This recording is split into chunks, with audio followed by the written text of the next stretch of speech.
سلف صالحین کہا کرتے تھے کہ اچھے اخلاق کی 10 نشانیاں ہیں۔ قلت الخلاف، اس انسان کا اچھا اخلاق ہوتا ہے جو اختلاف بہت تھوڑا کرتا ہے۔ امام ابن تیمیہ رحمہ اللہ تعالی فرمایا کرتے تھے من کثر فقہہ قل انکارہ، جس کو اللہ جلال نے جتنی گہری فہم عطا کی ہوتی ہے ان لوگوں کی باتوں کا اتنا انکار کم کرتا ہے بلکہ غور کرتا ہے۔ حسن الانصاف، اچھے اخلاق کی دوسری نشانی یہ ہے کہ وہ عدل و انصاف کے دامن کو نہیں چھوڑتا، خواہ اس کے اپنے خلاف ہی بات آ جائے۔ تیسری نشانی ہے ترک طلب العثرات، وہ لوگوں کی کمی کوتاہی کو تلاش نہیں کرتا، اس کی ٹو میں نہیں جاتا بلکہ چھوڑ دیتا ہے۔ اور چوتھی نشانی تحسین ما یبدو من السیئات، اگر کوئی بری چیز بھی سامنے آتی ہے تو اس کا اچھا محمل تلاش کرتا ہے، اس کو بہتر طریقے سے ٹیکل کرنے کی کوشش کرتا ہے۔ پانچویں نشانی التماس المعذرہ، اگر کوئی کمی کوتاہی ہو جائے تو وہ فوراً معذرت طلب کر لیتا ہے، اور رسول اللہ صلی اللہ علیہ وسلم نے فرمایا کہ اسمح یسمح لک، تم لوگوں کو معاف کرو گے تو اللہ تمہیں معاف کر دیں گے۔ چھٹی نشانی جو کسی کے اچھے اخلاق پر دلیل بنتی ہے احتمال الاذى، اگر کوئی تکلیف پہنچے تو اس کو بہادری کے ساتھ، خاموشی کے ساتھ برداشت کرنا، اس کا تحمل کرنا۔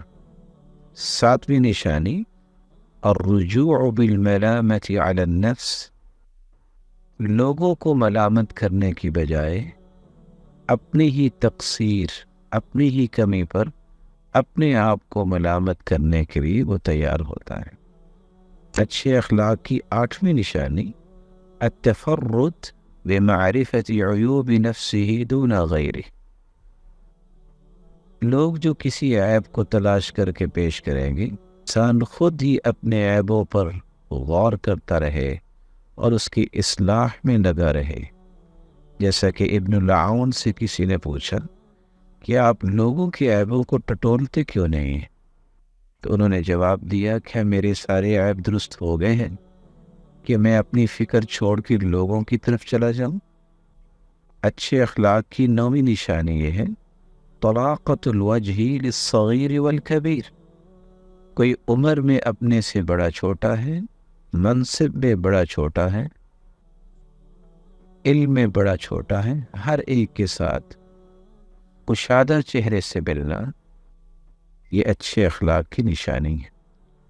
اور 10ویں نشانی جو بہت مہم ہے لطف الکلام لمن دونہ ولمن فوقہ، کوئی مرتبے میں آپ سے بڑا ہے یا چھوٹا ہے، ہر دو کے ساتھ خوبصورت اور لطیف کلام پیش کرنا، ایسی کلام جو سلف صالحین کہا کرتے تھے بلکہ دعا کیا کرتے تھے اللہم اجعل بسمتی عادہ، اے اللہ مسکرانے کو میری عادت بنا دے، وحدیثی عبادہ، اور میری ہر بات کو اتنا اچھا بنا دے کہ وہ عبادت بن جائے، وحیاتی سعادہ، اور میری زندگی کو خوش نصیبی کی زندگی بنا دے، وموتی شہادہ، اور میری موت کو شہادت کی موت بنا دینا۔ اللہ عز و جلال سے دعا ہے ہم سب کے اخلاق کو بلند فرمائے۔ یہ اخلاق ایسی نعمت ہے، وہ لوگ جو لوہے کی تلوار سے خوف زدہ نہ ہوئے، وہ رسول اللہ صلی اللہ علیہ وسلم کی اخلاق کی تلوار سے ذبح ہو گئے، اور انہوں نے کفر کو چھوڑا اور اسلام کی روشنی کو قبول کر لیا۔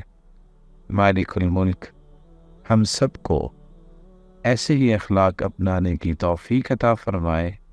جس کے نتیجے میں قیامت کے دن صاحب اخلاق کی رفاقت نصیب ہو جائے اور رب تعالیٰ کا دیدار نصیب ہو جائے۔ السلام علیکم ورحمۃ اللہ وبرکاتہ۔